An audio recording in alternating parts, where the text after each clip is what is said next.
Welcome to Module 5, Culturally Appropriate Terms, Expressions, and Images.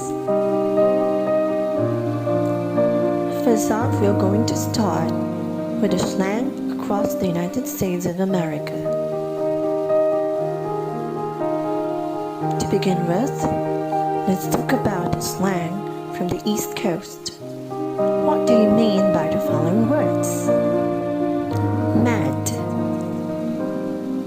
In New York, mad is an intensifier which is used as an adverb, much like very or extremely.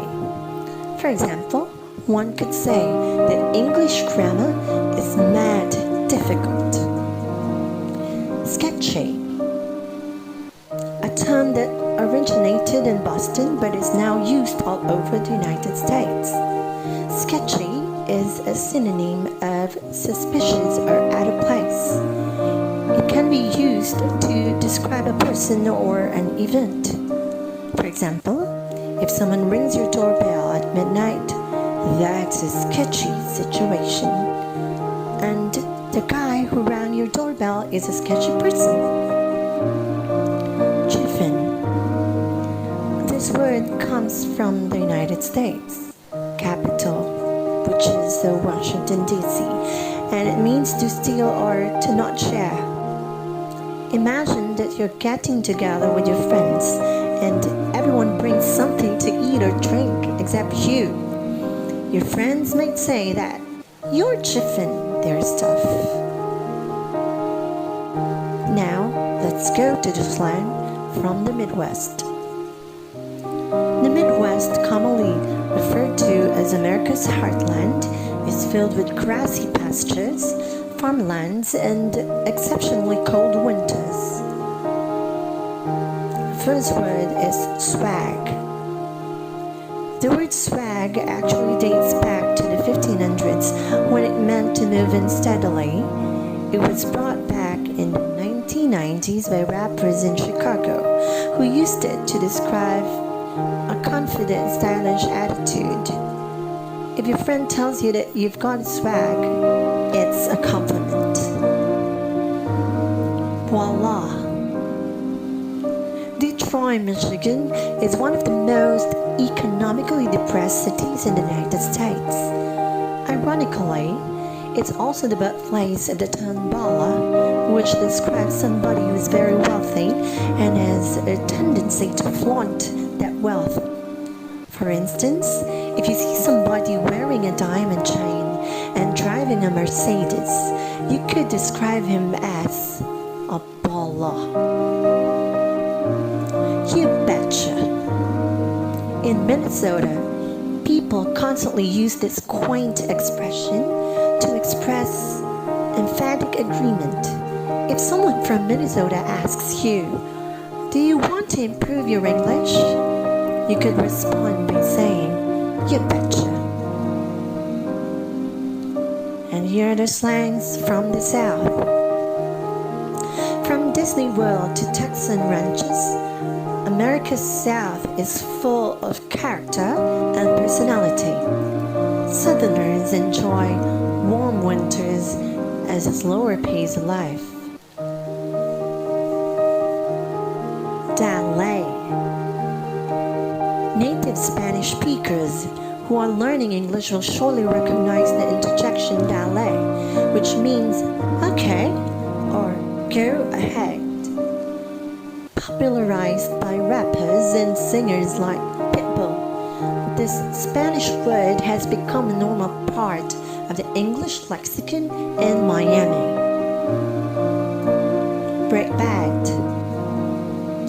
Those who watch Breaking Bad should know that the break bad means to partake in illegal activity, generally for the first time. However, the slang has actually been around in New Mexico for years before the popular TV series made it famous worldwide. Y'all. English lacks an official second-person plural pronoun, you. It refers to both an individual and a group of people. In Texas and other states in the South, However, there is an unofficial second person plural pronoun y'all. You use y'all to address a group of people. Before going out with your friends, you might ask, "Are y'all ready?" So, what did you notice with the terms that you have encountered in the previous slides? Are they formal or informal? Some terms are culturally acceptable while some are not. Can you explain this code?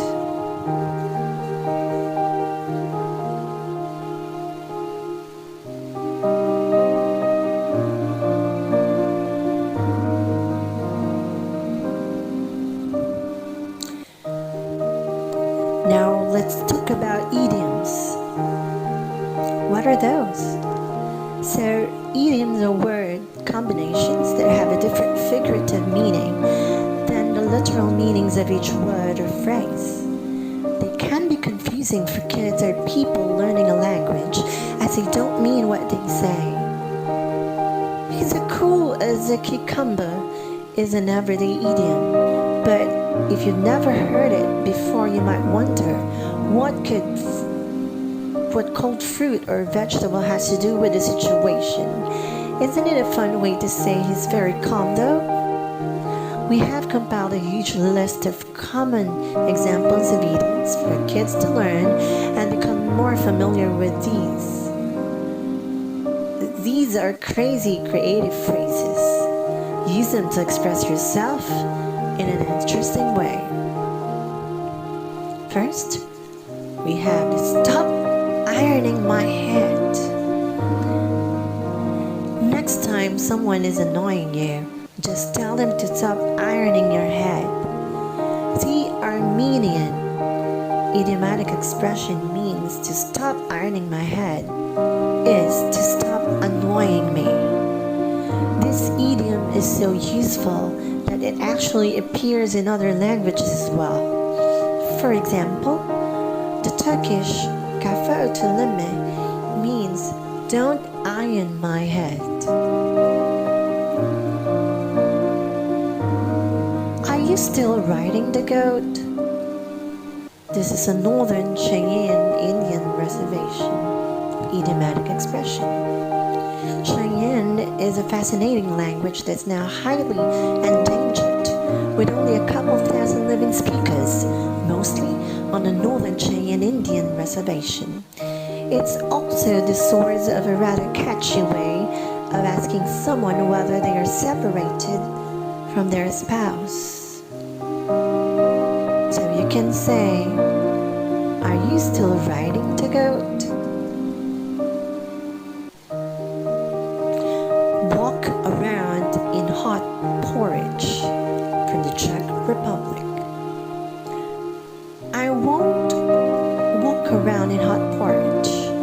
I'll tell you right away. Beat around the bush. As if the phrase walk around in hot porridge wasn't already perplexing enough. The Finnish and Norwegians have also brought cats into the picture, using pace around hot porridge like a cat to mean the same thing. Live like a maggot in a bacon from Germany. You might think does it sound very appealing to live like a maggot in a bacon, but you'll think again when I tell you the German idiomatic expression refers to living luxuriously. Just think how happy and well-fed that little maggot must be surrounded by delicious bacon. Inflate a cow. You mean just when science has finally proven that cow tipping is mathematically impossible, now we have to deal with cow inflation? No, not so fast. To describe someone as inflating a cow, even in Chinese, is simply a way of saying they're bragging or talking something up to be bigger than it actually is. It's sounds like exaggerating things than there actually are. Hang noodles on someone's ears. Instinctively, you probably understand that you don't want anyone hanging noodles on your ears. Indeed, to hang noodles on someone's ears in Russian is to fool them or backstab them. From Japan, the most popular idiomatic expression is dumplings instead of flowers. The Japanese hanayori dango, translating literally as dumplings instead of flowers, refers to choosing something useful over something pretty and decorative. It's equivalent to English comparatively unimaginative. Function over form and substance over style. We have the Indonesian idiom, a chum across the sea can be seen, an elephant on the eyelid can't. Essentially, it means that it's easy to see other people's mistakes, no matter how small they are. But it's hard to see your own even when they're very large. Now, let's talk about culturally appropriate images. Our first journey and stopover will be in New Zealand. Who are the people there? Well, let's talk about the Maori. The Maori are indigenous people that originated in New Zealand. They have a form of body art known as moko, but more commonly referred to as Maori tattooing. Often, this tattoo covered the whole face and was a symbol of rank, social status, power, and prestige. Maori tattoo is the definitive guide to ta-moko. How you tell your story in kirituhi tattoo, otherwise known as tamoko. Kiri means skin and tuhi means art. We generally tattoo the body in arm areas on our customers, so it will be defined as kirituhi rather than tamoko was reserved for the face only. All Maori design is made up of a number of essential design elements. Main Manawa lines are the skin-looking lines in your Maori tattoo. Manawa is the Maori word for heart and represents your life journey, and your spent time on earth.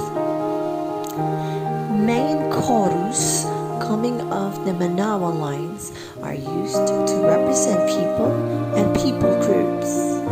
Chorus are based off the tiny new growth shoots on the New Zealand fern plant and represent new life and new beginnings. When you add every koru off your Manawa line, you can be adding the important people in your life journey. Mothers, fathers, grandparents, children, siblings, loved ones, friends, family, and so on. Pakati. This is a dark skin cloak, representative of warriors, battles, courage, and strength. Hikuawa, representative of Taranaki, a region of New Zealand as well as prosperity. Mackerel tail. Unaunai, fish scales that represent abundance and health.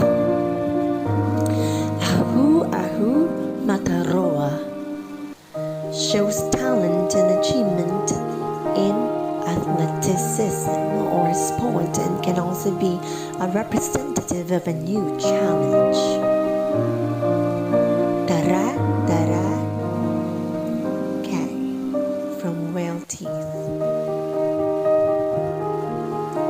Maori tattoo is very sacred. Due to the sacred nature of the Maori tattoo, those who were undergoing the process and those involved in the process could not eat with their hands or talk to anyone aside from the other people being tattooed. Those who are receiving tattoos made it a point to not cry out in pain, because to do so was a sign of weakness. Being able to withstand the pain was very important in terms of pride for Maori people. Now, let's talk about the Indian signs. The spiritual markings on the forehead are called tilakas and bindis.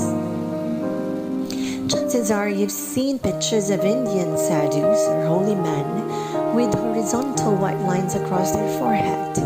Dedicated yogis or monks with yellowish vertical lines from nose to the hairline. Priests doing a puja or worship ceremony with a big red dot between their eyes. Indian ladies with their sari dresses and black or red dots on their forehead.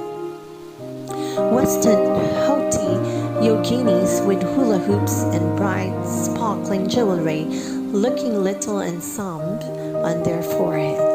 All these, my friends, are called tilakas and bindis. Now what are bindis? Let's start with bindis because they're simpler. Bindi means drop. Indian women traditionally haven't worn a wedding ring like we in the West do a sign of marriage. They wear a touch of red dye called kunkuma or vermilion on their forehead. Sometimes people think it's a caste system thing, but it's more of a social thing and a lovely, heartwarming little daily ritual activity.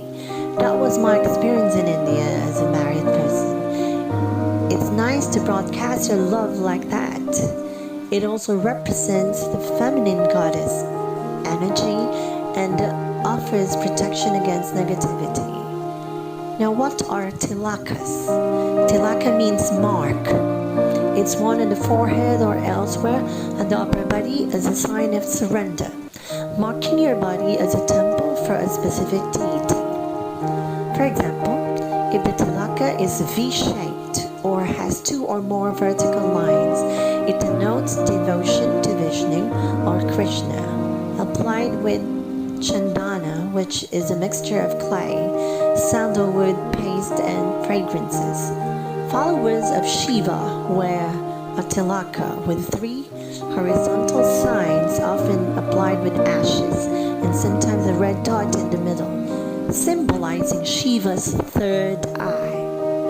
Worshippers of Devi, or the goddess of Kali, wear an all-red marking made with kunkuma or a red powder. Why do we wear marks on the forehead? The tilak, potu, and the like. The tilak or potu involves a feeling of sanctity in the wearer and others. It is recognized as a religious mark. Its form and color vary according to one's caste, religious sect, or the form of the Lord worshipped. In earlier times, the 4 castes based on Varna color, Brahmana and Kshatriya. Vaishya and Sudra are applied marks differently. The Brahmin applied the white Chandan mark signifying purity, as his profession was of a priestly or academic nature. The Kshatriya applied the red kumkum mark signifying valor, as he belonged to warrior races. The Vaishya wore a yellow khazar or turmeric mark signifying prosperity, as he was a businessman or trader devoted to creation of wealth. The Sudra applied a black brahma, kasturi or charcoal mark signifying service, as he supported the work of the other three divisions. Now, this is a table dedicated in the loving memory of the departed ones, the ancestors, and the great-great-grandparents in Vietnam. What about in their country? What idioms and expressions and culturally accepted image do you have?